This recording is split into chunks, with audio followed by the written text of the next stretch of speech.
নমস্কার, আমার নাম অর্চিষা মণ্ডল। আজ আমি এবং আমার মা মিলে একটি কবিতা বলবো। কবি রুদ্র গোস্বামীর লেখা কবিতা ২১ আগুন রঙের পাখি। ২১ কি মা? ২১ একটা পাখির জন্মদিন। পাখি?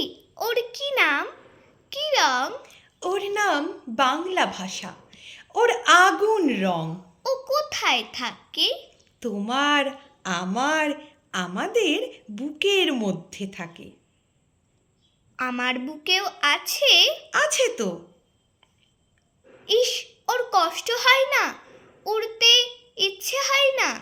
ওরে তো, এই যে আমি কথা বলছি তোমার দিকে উড়ে যাচ্ছে, তুমি কথা বলছো আমার দিকে উড়ে আসছে। কোথায়? দেখতে পাচ্ছি না তো। এই যে তুমি নিঃশ্বাস নিচ্ছ, নিঃশ্বাসকে দেখতে পাচ্ছ? পাচ্ছি না তো।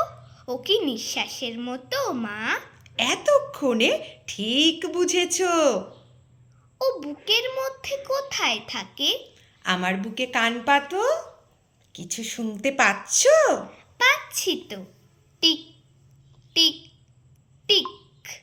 এই শব্দটাই ওই পাখিটার বাসা। নমস্কার।